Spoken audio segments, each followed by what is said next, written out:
Oi, Renata. Olá, boa noite.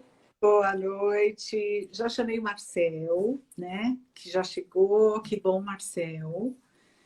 Oi. É um prazer enorme. Primeiro, eu queria começar agradecendo vocês dois, né? Por terem aceito o convite. Falar um pouquinho da alegria, né? Que o Instituto Ela vem sentindo ao longo dessa trajetória. Nós vamos completar um ano de existência.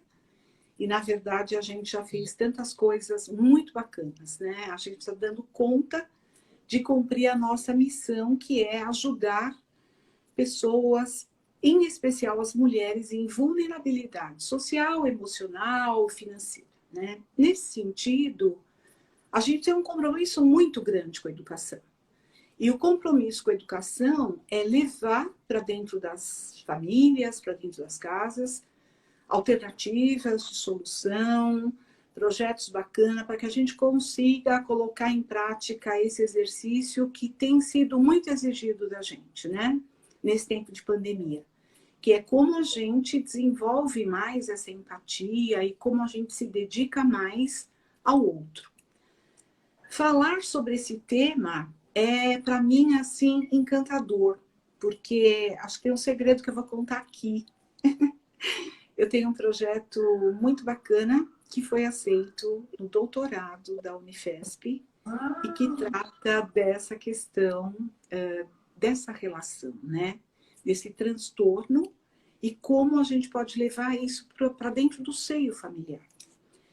Eu estou super emocionada hoje, Marcel, porque eu não sei se você sabia, mas a Renata, eu fui professora desta menina quando ela tinha 5, 6 anos. Ó, Então você. Aqui eu já começo a dizer a minha idade, né?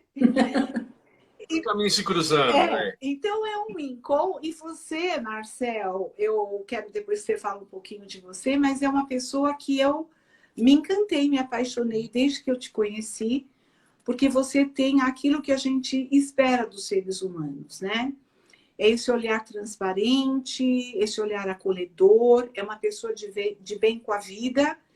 E eu achei que hoje você teria que estar aqui conosco, né? Um homem entre as mulheres e falar sobre um tema que hoje em dia tem a educação está precisando, né?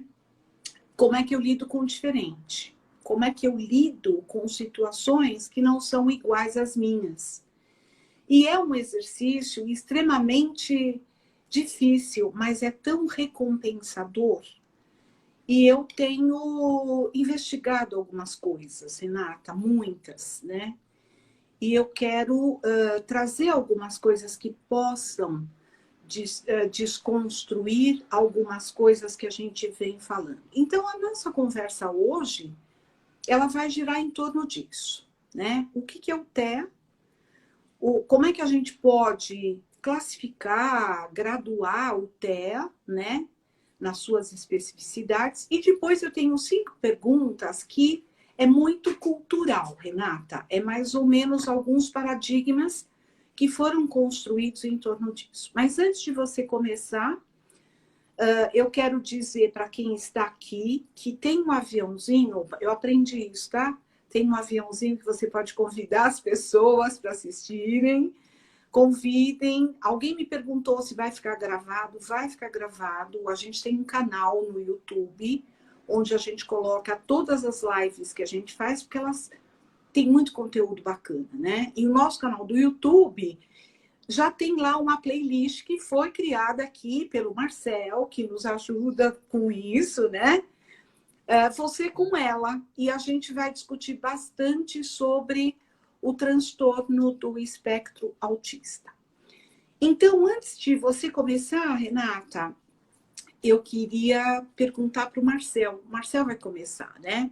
Não é ladies first, é men's first, né? Hoje.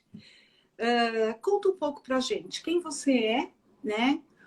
Um pouco da sua história para a gente contextualizar e o que você gostaria de compartilhar nesse início com a gente. Uma coisa para começar a aquecer a conversa, Marcel. Como eu gosto de falar às vezes, eu não sou autista. Tipo, eu acho que essa já começa aí a diferença, né? Que eu pus no mundo. Quando você descobre que tem um filho autista, você descobre que, na verdade, o resto não é autista. Então, eu acho que já começa daí. E, bom, minha história é uma história normal. Tipo, quem eu sou, né? Tipo, sou formado em publicidade, essas coisas. Me juntei na causa de vocês, né? No Instituto Elo. Adorei a causa. Então, eu falei, vamos lá que estamos aqui para tudo. E aquele negócio, né? Como foi que eu descobri que o meu pequeno é autista, né? Como todo mundo, a maioria das pessoas sabe, não é uma trajetória muito simples, muito fácil, né? Ele já está com 5 anos agora. A gente começou, na verdade, não é que a gente começou, quem começou a suspeitar que ele tinha, que ele é autista, foi a Tati, minha esposa, né? Foi a primeira que apresentou os sinais, assim, da desconfiança. Que ela trabalhava na época no hospital, aí quando ela chegava em casa, tipo, ele não representava muito, assim, tipo, sentiu saudades, aquela coisa, tipo, não ligava muito pra ela. E ela sempre com a anteninha ligada. Aí eu, tipo, acho que é como a maioria das histórias que eu conheço, o pai falando, isso aí ele é cabeça dura, fica tranquilo, isso não é nada. Só que aí também foi, assim, fui acendendo um alerta, também um sinal vermelho nos meus pais, né? Que eles também começaram a notar algumas coisas. E eu lá falei, não, peraí, tipo, não é bem assim. Eu ainda tinha dentro de mim aquela imagem do autista meio cartunesca, né? Aquela coisa que todo mundo desenha. Não só. Meu filho ainda era novo para, tipo, como podemos dizer, classificá-lo como um Rayman, compará-lo como um Rayman, mas tinha outros filmes de criança, você fala, não tem nada a ver, é bem diferente disso. Então, mas eu falei, tá, já tá desconfiado, então vamos começar o processo para ver o que que é. Vamos ver se ele realmente é, apesar que eu tô achando que ele é só cabeça dura mesmo e não tá ligando pra gente.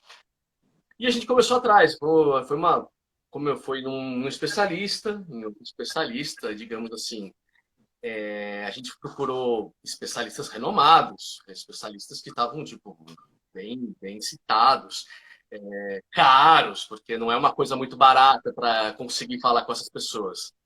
E essas duas pessoas de renome já chegaram pra gente e falaram assim, meu, não, meu filho não é autista. E eu falei, legal, maravilha, ele só tem, tipo, o atraso dele, daqui a pouco ele vai começar.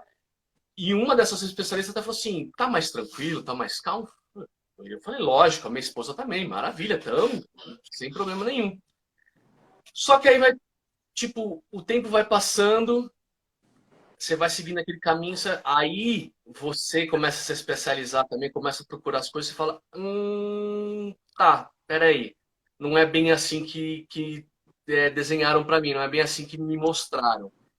Certas diferenças, tem vários tipos, tem vários caminhos, vários jeitos. E eu comecei a ver uma coisa ou outra, falei, tá bom. Isso eu já tinha percorrido alguns especialistas, né? E eu acho que a gota d'água para minha esposa, principalmente, foi no aniversário de 1 ano que ela começou a falar: meu, ele não tá anotando, não tá ligando para as pessoas.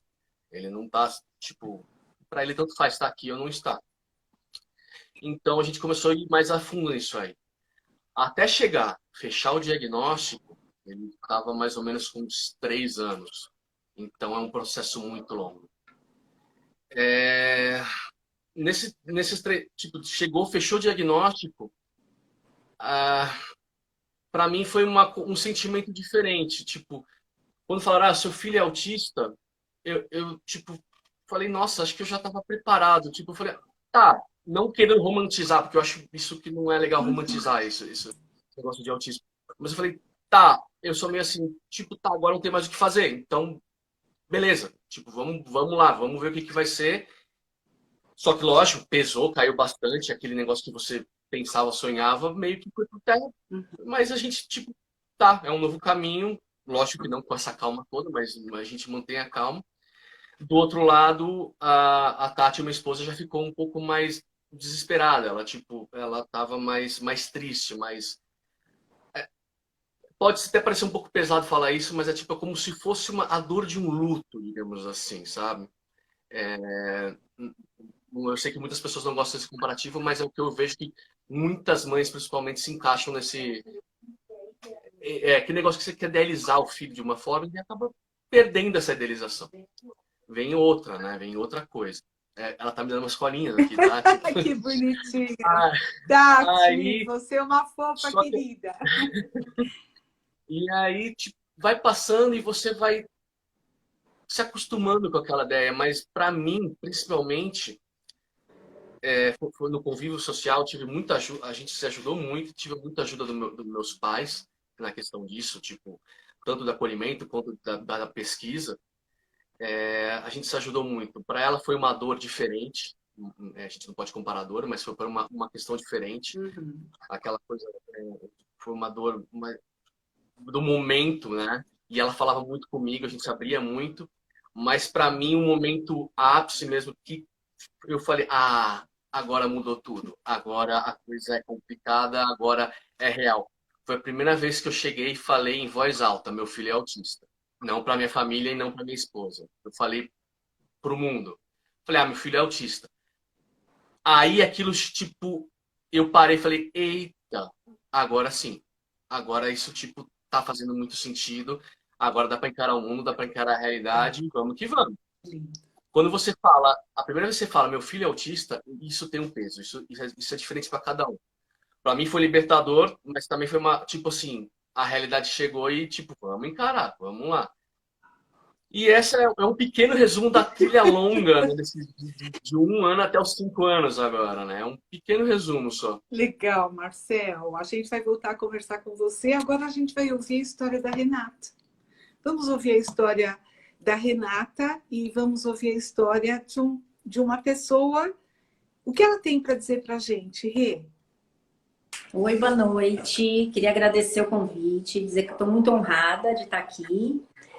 E eu vim aqui contar um pouquinho da minha história, que parece um pouco com a história do Marcel e da esposa dele, né? Eu tenho um filho autista, ele está com 9 anos. E para eu chegar nesse diagnóstico, assim, tudo que o Marcel falou, eu acho que todos os pais passam, toda a família passa, né? Um pouquinho por isso. A dor do luto, sim, é isso mesmo, né? A gente idealiza um filho e de repente você vê que esse filho não existe, que é um outro filho que você ama do mesmo jeito, porém não é aquele que você idealizou, né? Então, faz parte mesmo do processo. O Matheus foi diagnosticado autista com 3 anos e meio, mas desde muito novo eu já comecei a perceber, né, eu e meu marido, começamos a perceber que ele tinha algumas questões de atraso no desenvolvimento dele. Então ele não falava, a principal coisa que aconteceu com ele.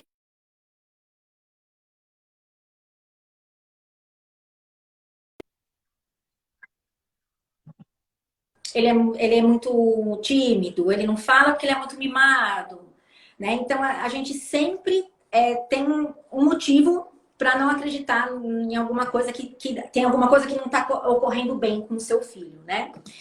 E aí quando ele entrou na escola, com 2 anos e 3 meses, a gente percebeu lá que com os pares, né? Com crianças da idade dele, ele tinha um desenvolvimento muito diferente.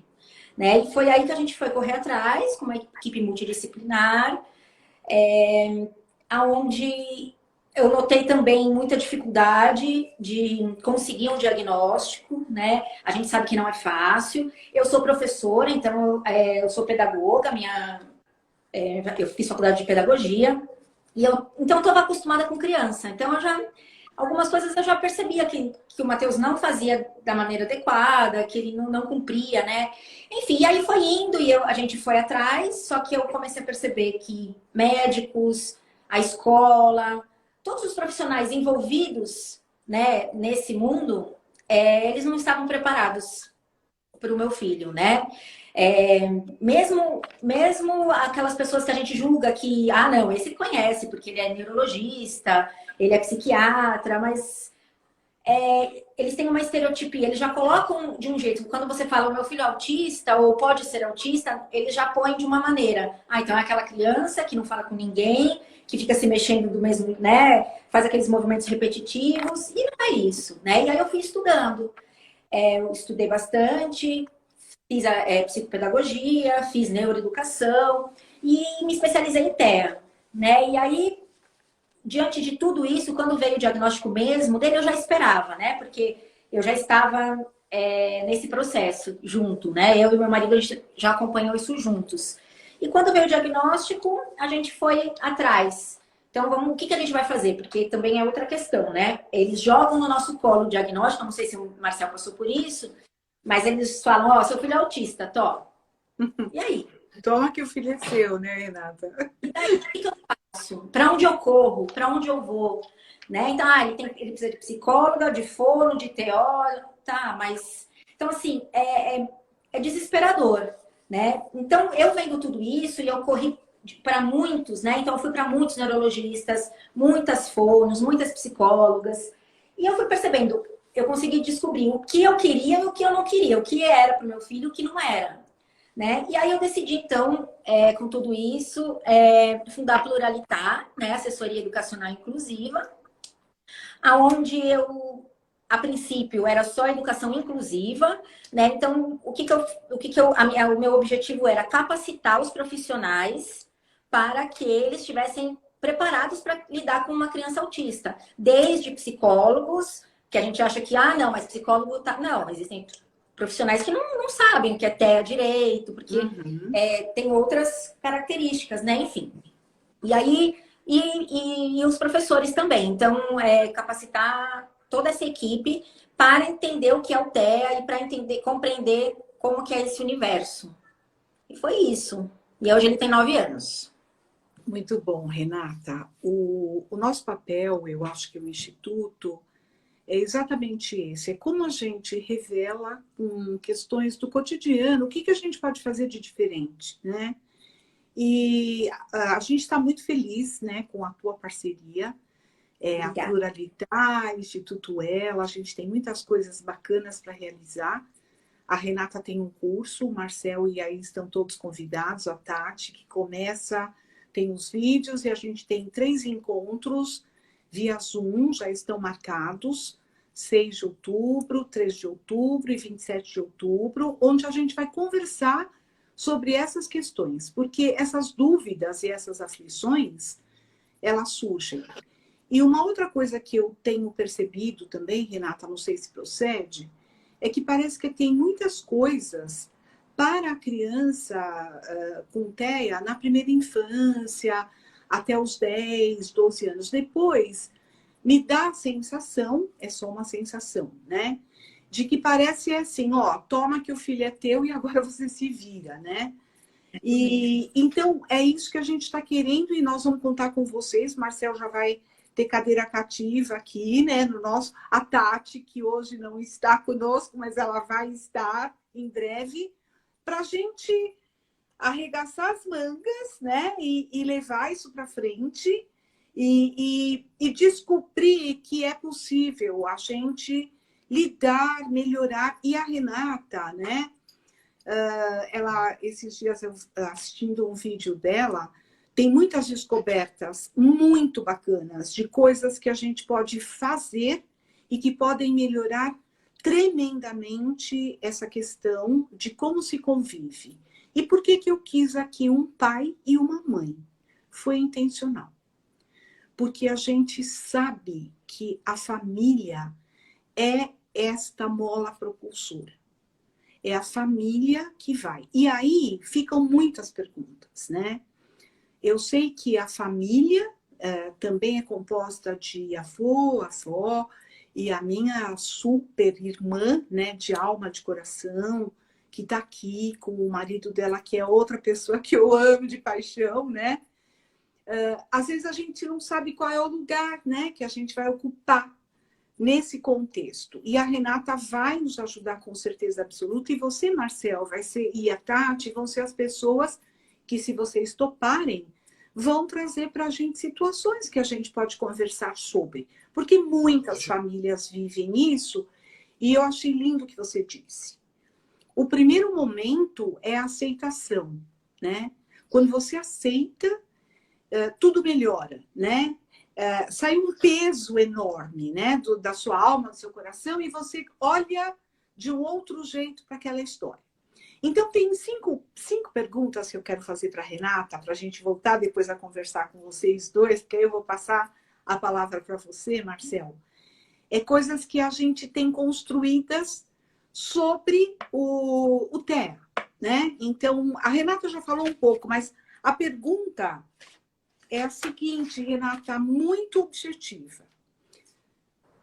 A criança que tem o transtorno, elas não se importam com a gente, né? Elas não gostam de se relacionar. Fala um pouco para a gente sobre isso, Renata. A gente escuta muita coisa, né? Existe um preconceito de tudo isso. Então, é o que eu falo. Quando eu falava, porque meu filho é autista, então, na cabeça do professor, na cabeça das pessoas, já vinha aquela criança, né? Então, assim, a gente tem que deixar algumas coisas claras. O autismo, ele tem vários graus, né? Então, tem o nível 1, o nível 2 e o nível 3. Dependendo do grau, a gente vai ter algumas características mais marcantes e outras menos, né? Então, assim, não é verdade que o autista ele não gosta, ele não se importa com o outro, né? Não é verdade. Ele pode não conseguir demonstrar muito bem isso, porque a interação social dele, ela é prejudicada. Porém, isso não quer dizer que ele não se importe. Ele se importa, principalmente com as pessoas mais próximas a ele. Então, se você conseguir chegar, de uma maneira que ele consiga, o que acontece? Você precisa entender a maneira que ele funciona. E cada autista funciona de uma maneira, como nós também. Nós, neurotípicos, também, cada um, nós temos um jeito de ser, nós temos uma maneira de se relacionar, e eles da mesma forma. Então, você tem que ter um canal, você tem que descobrir o canal que é para chegar até ele, e aí, ótimo, ele vai sim confiar em você, e ele vai saber, ele vai conseguir, de alguma maneira, demonstrar o que ele está sentindo. Bacana. Perfeito. O Leonardo, eu não posso pegar o celular, ficar muito tempo no celular, que ele já vem tirar o celular de isso. mim e começar a olhar pra minha cara assim, tipo, você pode me dar atenção? Ele vem, ele quer abraço, ele quer beijar, ele adora. Mesmo. Perfeito. Eu gosto. É de cada um, né? Mas... E uma coisa bem bacana, Renata, também, que você falou, e eu acho que só para colocar um holofote, as pessoas são diferentes, todos nós. Eu costumo dizer que a gente tem uma impressão digital que é única. Então, o que vale para um, a gente não pode dizer não é para todos. E o que você disse é assim, eles gostam, eles querem e é assim, precisa entender o funcionamento e como é que eu chego perto. Segunda pergunta, Renata. Você já respondeu um pouco, mas muitas pessoas acham, né, ou têm isso culturalmente, que eles nem percebem quando nós os rejeitamos. Então, é assim, ele nem percebe, então eu posso rejeitar. O que você tem a dizer sobre isso, Rê? Não tem a menor possibilidade, né? Eu queria entender de onde sai, porque sai mesmo, né? Existem esses mitos, né, em cima disso, e eu não sei de onde, né? Porque, de alguma forma, como o Marcel falou, o filho dele, eu não sei se ele é verbal, se ele é não verbal, o seu filho. ele tá compreendendo algumas coisas já tá soltando as palavrinhas. Tá, então. Mas ainda se encaixa como não verbal. Tá. Então, mesmo os autistas não verbais, eles vão arrumar uma maneira, uma forma de mostrar que eles gostam ou não gostam daquilo. Como ele estava falando, o filho dele fica olhando para ele porque ele quer atenção.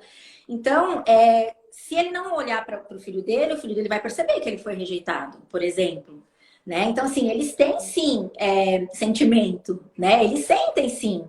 Talvez não como a gente, ou não é nem como a gente. Talvez o que acontece é que eles não demonstrem os sentimentos como a gente queria, ou como nós estamos preparados para receber, né? Mas a gente tem que respeitar e sim, prestar atenção, porque eles têm, sim, eles reparam se a gente se importa com eles, se a gente rejeita eles ou não. Perfeito. E aí você cai na terceira pergunta. Aqui são mitos, tá? A nossa série é mitos e verdades. E a gente vai trabalhar muito com isso, Renata. A terceira pergunta é exatamente essa sobre empatia. eles não conseguem demonstrar afeto ou empatia pelas outras pessoas. Isso é uma verdade, Renata? Não. Eles, às vezes, é engraçado a gente falar que eles não conseguem. Não, talvez a gente não consiga perceber. Achei ótimo isso. Né? Então, assim, somos tão limitados, né? Nós neurotípicos, que não percebemos como eles agem, a maneira deles mostrarem carinho, mostrarem atenção, mostrarem empatia. Então, não tem, lógico, vamos, né? Eu sempre gosto de dizer, cada um é de um jeito, existem vários graus de autismo, então existem aquelas pessoas que sim, têm um grau muito severo, né? E que aí elas vão demonstrar mais, é mais difícil da gente perceber, mas isso não quer dizer que elas não sintam, que elas não percebam, que elas não tenham empatia. Renata, perfeito. Para mim, o seu vídeo, parece que ele está dando alguns sinais de congelamento, mas sua voz está perfeita e você está linda, a gente está te vendo. Então, eu vou continuar. Congelou bem, congelou bem. Congelou bem, Renata. Você está numa pose linda, né, Marcelo? Se tivesse ruim, eu ia dizer algo, mas vamos lá. Na sequência disso, o que a gente escuta bastante, Renata, é sobre a agressividade. Que eles são bastante agressivos com os outros e que também eles acabam agredindo a si mesmo. O que você teria para dizer para a gente sobre isso, Rê? Deixa eu te falar, eles estão reclamando que está travado. Você quer que eu saia e entre? Eu não sei. Eu acho que interromper tá tão... Não sei. Eu acho que pode tentar, mas será que não volta? Vai voltar, viu? Hã? Eu tô achando que não vai voltar aqui. Será? O que eu faço? Então você Não, sai... fica aí que eu vou voltar. Fica aí Você que acho que eu vou consegue tentar voltar? Acho que... Deixa eu ver. Consigo. Era só solicitar. Consegue voltar? Então sai Sim. e volta. Enquanto você sai e volta, a gente vai conversando com você, Marcel, né? Boa.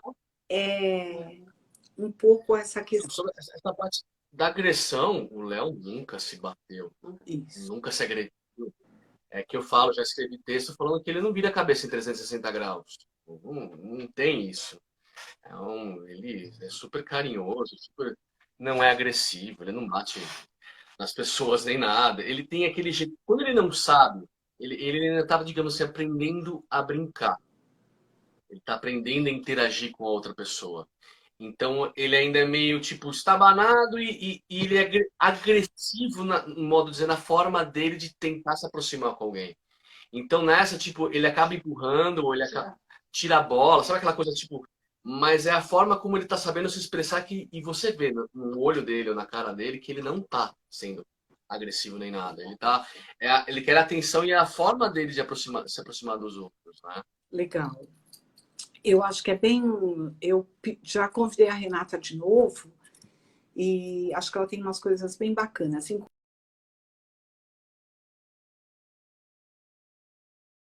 conosco, para que... Não, você está me vendo? Está me ouvindo? Tô, Legal. tranquilo. Legal. Eu falei, eu vou ficar sozinho. Não. Tudo se resolve. O que será que houve? Caiu todo mundo, Diz, né? quem sabe faz ao vivo, né? A gente quis fazer companhia para você, Renata. Ficar aqui sem você tá muito sem graça, né, Marcel? Vocês compreendem mais. Então, a gente volta, todos aqui, todos os nossos... As pessoas que estavam aí voltando junto com a gente, né? Legal. O que eu ia falar enquanto a gente congelou na agressividade, né, Renata? Comportamentos agressivos. Eu queria dizer que todas essas questões você explica bastante nos vídeos, né, que a gente vai colocando. Então, o nosso convite é para todos entrarem lá. Nós não vamos colocar todos para garantir ao mesmo tempo, mas assim, já tem algumas coisas muito legais para dar. A gente quer fazer mesmo um curso, né? E aí, quando a gente fizer o encontro no dia 6 de outubro, a gente já tem coisas para conversar a mais sobre isso.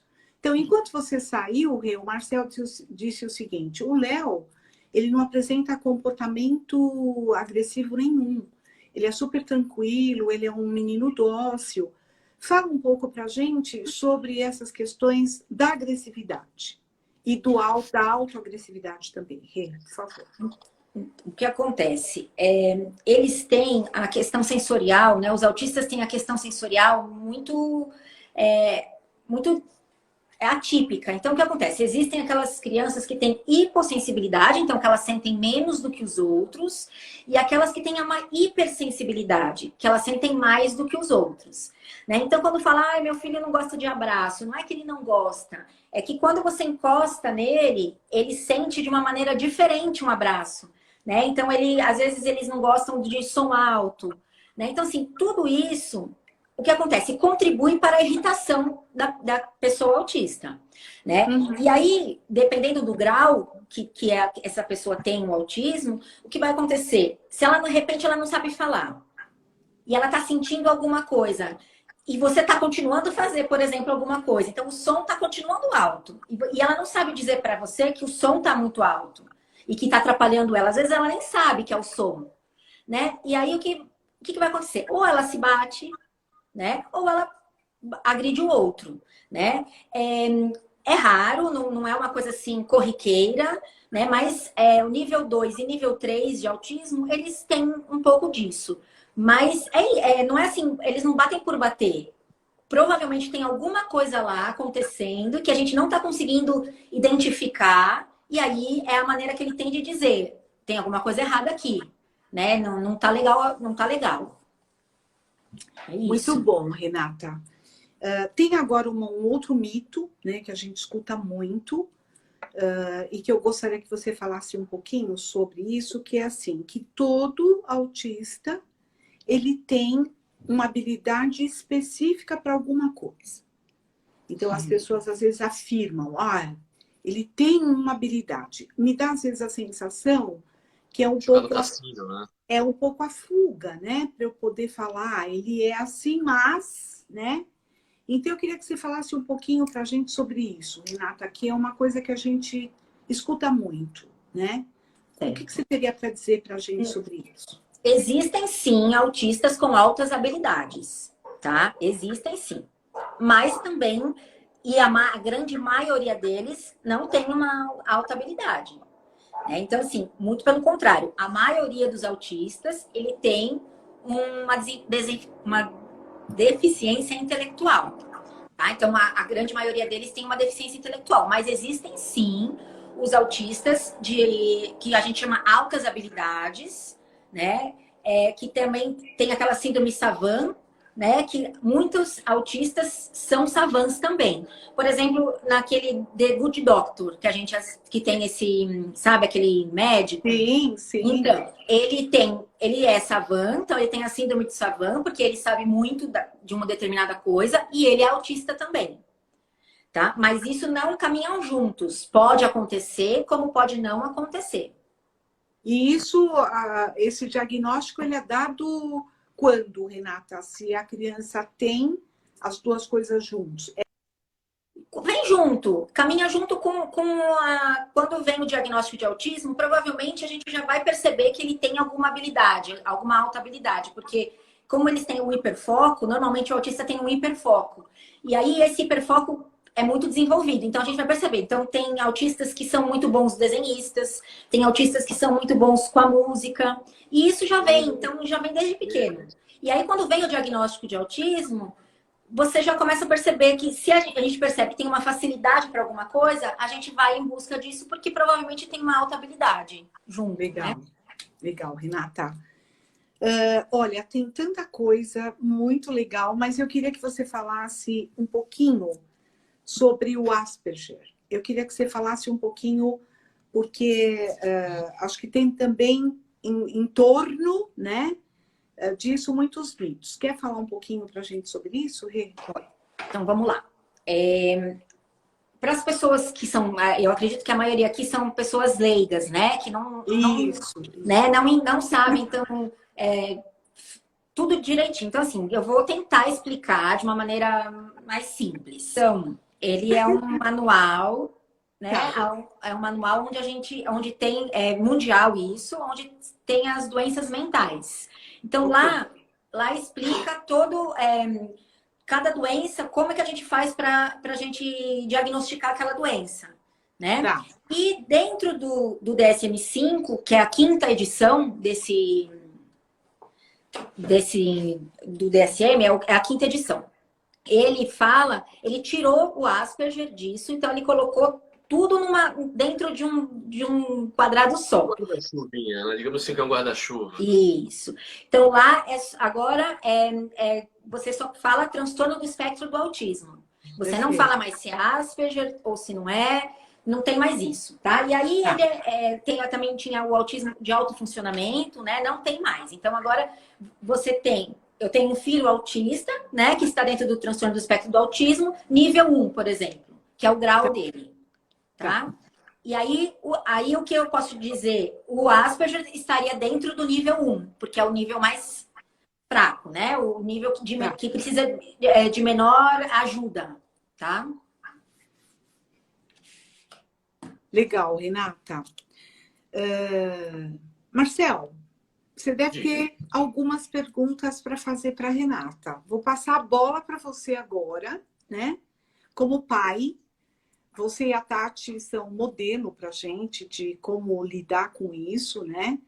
E o que você gostaria de perguntar para a Renata? A gente está aqui, tem ainda uns 10 minutinhos antes de vocês darem o recado final de vocês. Que perguntas você faria para a Renata? E aqui, as pessoas que estão aqui também nos seguindo, se quiserem perguntar alguma coisa, enquanto você pergunta, eu vou ficar aqui lendo e se tiver alguma coisa, eu levanto a mão. Tá bom, Marcel? O que você acha que você perguntaria para a Renata hoje? Ó, são duas perguntas, mas acho que é do mesmo mundo, digamos assim. Eu costumo falar assim, se você chegar para alguém que cuida, tem um autista na sua vida, não pode ser pai, mãe, ou quem tem um autista na sua vida, você pergunta para ele, você prefere que eu pague uma viagem para você, para qualquer lugar, ou você prefere que eu fique com seu filho durante 20, 30 minutos durante um ano? Sabe aquele negócio, tipo, ajuda. A pessoa precisa da ajuda. Os pais, todo mundo, aqueles que estão cuidando de um autista, e até mesmo o autista tá de saco cheio da cara dos pais ou de quem tá com ele. Então, assim, qual é a dica que você dá para a família que tem, não aqueles que cuidam, mas aqueles que estão em volta, ajudar essas pessoas? Ai, Marcel, assim, acho que é a empatia, né?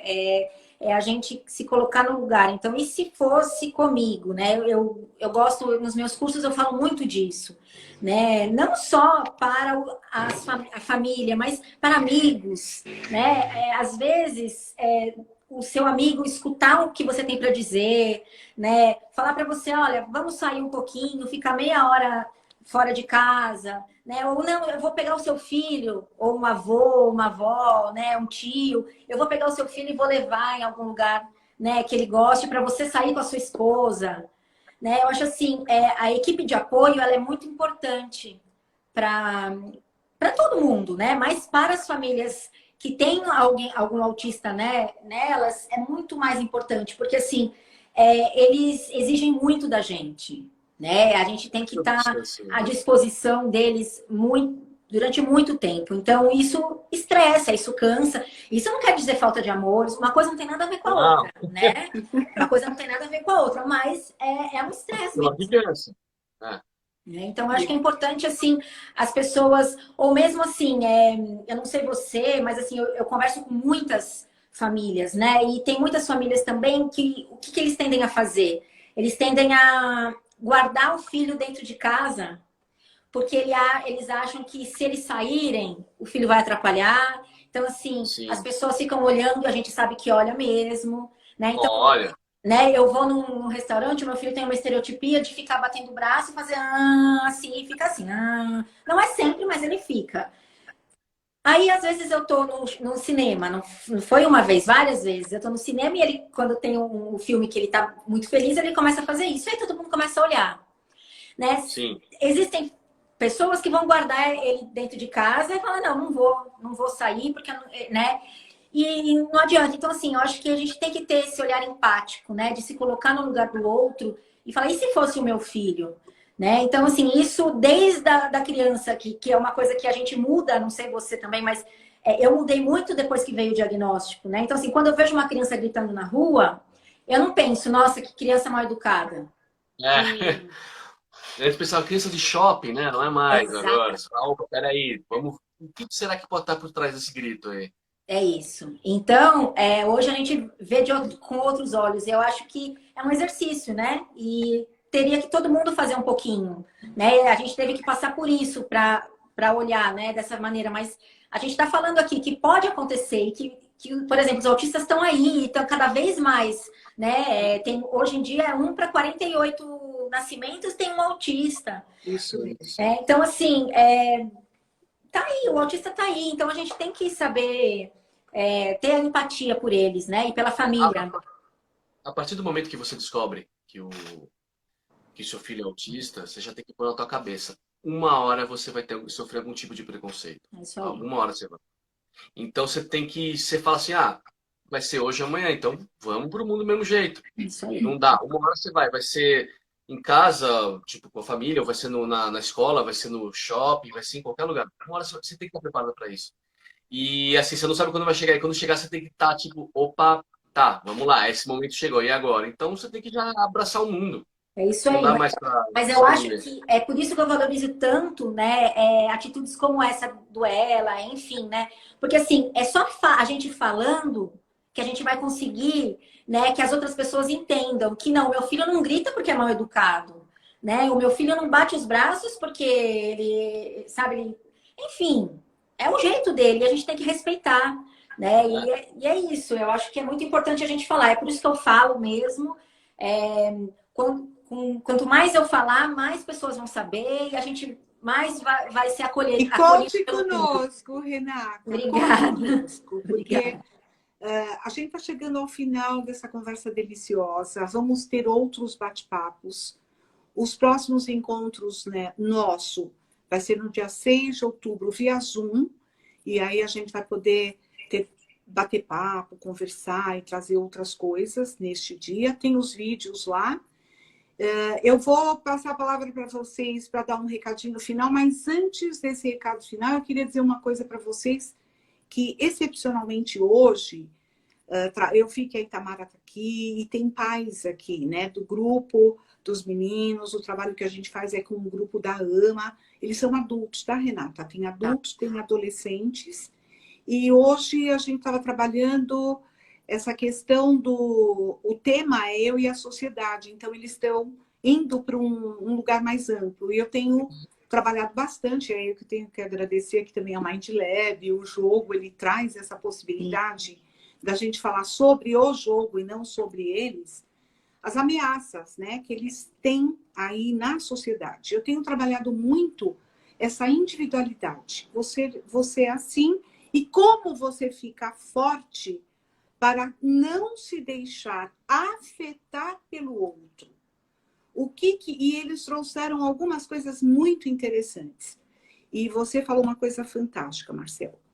No século que nós estamos hoje, a dor deles maior é sobre o preconceito.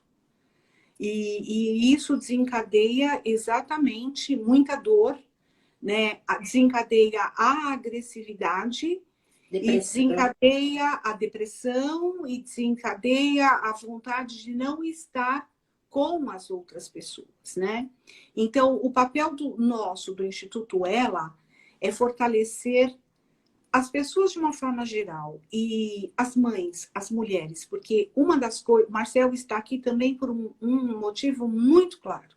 Ele é um pai diferente. Ele é um pai que apoia a mulher. Ele é um homem que acredita que isso é uma construção conjunta e que ele tem um papel e que ele vai ter que cumprir. Por isso que ele foi convidado por nós, para mostrar que é possível, sim, quando a família, né, ela se fortalece. É óbvio que a Tati vai vir num outro encontro conosco, porque é assim, por trás, como é que é? Do lado, na frente, atrás de um grande homem, sempre tem uma grande mulher. Mãos dadas. Então, eu acho que tem uma mãe maravilhosa e um pai maravilhoso. É tudo um contexto familiar, né? Renata, eu conheço muito a sua família, né? Muito. conheço a Camila pequenininha, que também foi a Evelise, o seu pai. Você, eu não conheço ainda o Haddad, por isso que às vezes eu te chamo só de Renata Secato. Eu estou muito feliz, Renata, e muito orgulhosa também de ter tido a oportunidade de ser uma pessoa que esteve na sua vida, que passou pela sua vida e que a gente construiu uma relação muito gostosa. E eu queria contar para todos aqui que não foi ela que procurou a Renata, foi a Renata que procurou ela, né? E eu achei lindo, Renata, isso da sua parte, queremos agradecer e dizer que tem muita coisa vindo aí pela frente. A gente tem uma campanha bárbara para cuidar das meninas em vulnerabilidade, Adote um Ciclo, que ainda continua. Olha lá o Marcel. O Marcel está fazendo umas coisas bárbaras. A gente tem um selo de responsabilidade feminina, que nós vamos lançar agora no dia 4 de outubro, que é um movimento enorme, Renata, para trazer para perto de nós empresas, escolas, universidades, para que a gente juntas possa fazer alguma coisa para as mulheres. Então, tem critérios. Para ganhar esse selo, tem que ter critérios. Você atende esses critérios? E uma das coisas que a gente defende muito é a violência. Como é que a gente luta contra isso e batalha contra isso? É um selo fantástico, né? Que a gente vai lançar. O Marcel trabalhou aí lindamente num vídeo, então a gente tem certeza que nós vamos ficar mais fortes. A gente está ganhando no nosso instituto alguns conselheiros fantásticos, Dr. Custódio, o Kovac, a Bia Balena, o João Otávio. A gente tem um conselho consultivo, Renata. E essas pessoas também estão vindo para ficar conosco, por quê? Eles acreditam que nós temos uma missão consistente, é uma causa. A gente fala e faz. A gente provoca ações. Nós criamos agora uma campanha em outubro, um olhar diferenciado para ela. Ela quem? A criança. Onde para nós não é suficiente só dar o brinquedo. A gente quer dar um brinquedo, um livro e a escova de dentes. Não é isso, Marcel? Olá, que lindo. Por quê? Porque a criança, ela precisa sorrir, mas ela precisa sorrir com saúde bucal. Então, a gente integra, a gente dá um significado muito grande para as coisas que a gente faz. Queria te agradecer, Renata, né? Eu que agradeço. Marcel também. 2 minutos, Marcel, para você dar um recado para as pessoas que estão aqui nos seguindo, que apostam no ela, que acreditam nessa força feminina e que o homem, ele faz toda a diferença também para nós. As pessoas, vocês são feministas? Gente, a gente ama os homens que acreditam na força feminina. Né, Renata? Eu acho que a gente precisa desse complemento, né? Marcel, 2 minutos para os seus recados finais. Serei breve. Acho que eu vou continuar no mundo do autismo, né? E falando em mundo, eu acho que esse mundo do autismo, ele é grande, mas ao mesmo tempo ele é pequeno. E tem muita briga, tipo, você me representa, você não me representa. Tem muito disso. Uns falam que tá certo, outros falam que não, e acaba tendo politicamente correto. E uma vez a gente estava participando de um grupo, eu e a Tati, no Facebook, e estava lá tendo uma discussão, e uma das mães chegou e falou assim, meu filho é esquisito. Só que ela falou do jeito que ela sabia falar, do jeito que ela conseguia se expressar e do jeito que ela compreendia o filho dela. Sim. E o que aconteceu? Esse mundo já é tão difícil, essa mãe já passa por tanta dificuldade, você precisava de só 5 segundos para ver que aquela mãe estava passando dificuldade, ela não tinha a capacidade, a compreensão do resto do mundo que ela estava entrando. Então, para ela, o esquisito era normal. E as pessoas começaram a cair em cima dela. Começaram a falar, não, você, não, seu filho não é esquisito, seu filho, ele começou a usar os termos técnicos. Às vezes eu até gosto de falar que eu não gosto de usar termos técnicos, eu sou muito parecido com o pai do Sam do Atypical. Enquanto ele tenta participar da reunião para agradar a mãe, fala, meu filho tem sucesso, ele faz certas coisas não convencionais, que não sei o quê. Ele fala, não, meu filho não tá errado. É o jeito que ele sabe, ele continua, ele ama o filho. Perfeito. Então, desse jeito, assim, para de brigar, para de querer mostrar quem sabe mais, quem sabe mais. Tem que acolher. Esse mundo já é complicado demais para você não deixar uma pessoa participar só porque ela não sabe um termo, sabe? Perfeito. Então, eu acho que é isso. Tipo, tem que dar a mão nesse momento e todo mundo vamos junto aí. É assim, na época da gratidão, menos gratidão e mais ação, eu acho, sabe? Isso, Marcel. E deixa eu te falar Empatia. uma coisa bacana. Imaginem vocês que vocês dois têm todo um apoio, todo um suporte, vocês têm condições financeiras. Imagina quantas crianças estão nas Devia ser meus pais. escolas. Mas... É, nas escolas públicas, Marcel. Em contextos que eles não têm apoio, eles não conseguem ter todo o suporte. E a gente tem muitas mães vivendo isso. Nós queremos chegar lá. Nós queremos Sim. e nós contamos com vocês para isso. Chegar na escola pública, Renata, dar essas orientações para as professoras que muitas vezes não têm. A falta do conhecimento é uma coisa que inclui, mas que exclui ao mesmo tempo. Então, como é que a educação está nas nossas entranhas? Sônia Colombo, que é a minha amiga do coração, que está aqui, a mãe do Marcel, a gente tem isso nas nossas entranhas. E tem um time nosso, que é Ana Lídia, Nelly, Viviane, Mari, Thalita, Edna, Cecília, Itamara. Eu tenho medo de falar porque eu vou esquecer um monte de gente, mas Daniele, Michele, Patrícia, mulheres que são apaixonadas pela educação e que acreditam que a educação transforma vidas.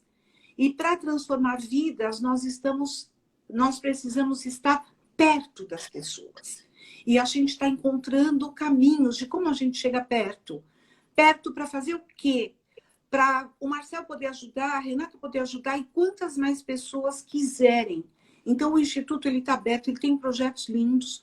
Para quem está aqui e ainda não conhece, entra lá no nosso site. Tem muitas coisas bacanas. A gente tem lá aberto para doação, porque às vezes as pessoas falam, doação sim, doa tempo, doa dinheiro se você tem, porque isso vai ser revertido para os nossos projetos. Os projetos que a gente tem e que abraçam tudo aquilo que envolve educação. Renata, 2 minutos para você dizer um até breve. Eu queria convidar todo mundo, né, para participar do nosso encontro, nossos 3 encontros, que a gente vai ter a partir de semana que vem. Dizer de verdade para as pessoas que têm alguma criança autista ou alguma pessoa autista na família, né?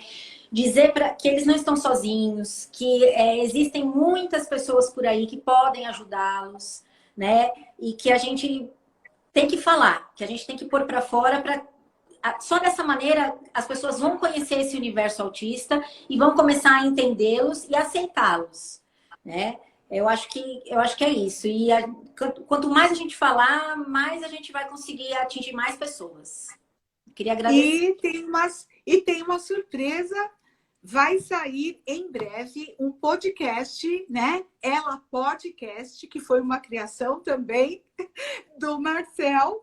Que isso, Renata? E tem lá umas coisas bacanas. Hilda Cardoso, que é a nossa locutora preferida, eu costumo dizer para ela. Eu já de um.